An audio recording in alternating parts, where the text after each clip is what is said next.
ஒரு யானை ராஜாக்கு ரொம்ப பெட்டா இருந்துச்சாம். அதுக்கு ஒரு விபரீத ஆசை வந்துச்சு. என்ன தெரியுமா? மஞ்சள் கலர்ல சட்டை போடணும், நல்ல ப்ளூ கலர்ல ஜீன்ஸ் போடணும் அப்படின்னு.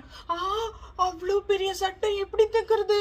யார் அது தைப்பா அப்படின்னு மந்திரி எல்லாம் குழம்பிட்டாங்களாம். அது மட்டும் இல்ல, யானை கேட்டுச்சு, எனக்கு வானத்துல இருக்க நட்சத்திரத்தை எல்லாம் பறிச்சுட்டு வந்து என் ட்ரெஸ்ல எம்ப்ராய்டரி போடணும். அப்படியா? எப்படி நட்சத்திரத்தை எப்படி பிடிச்சிட்டு வர முடியும் அப்படின்னு யோசிச்சாங்களா. அந்த ஊர்ல ஒரு மீனவன் இருந்தானா. அவன் அப்படியே வலைய தூக்கி கடல்ல வீசினான் பாருங்க. 36 திமிங்கலம் அதுல மாட்டுச்சான்.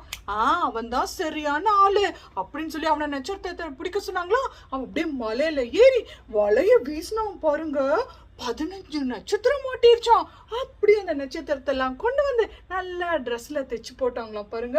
யானை பாக்குறதுக்கு அவ்வளவு அழகா இருந்துதான். ஆனா ஒரு பிரச்சனை, நட்சத்திரம் பகல்ல தெரியாது இல்ல, அதனால ராத்திரி நேரத்துல மட்டும்தான் அந்த ட்ரெஸ் பளபளன்னு இருக்குமா அந்த யானை.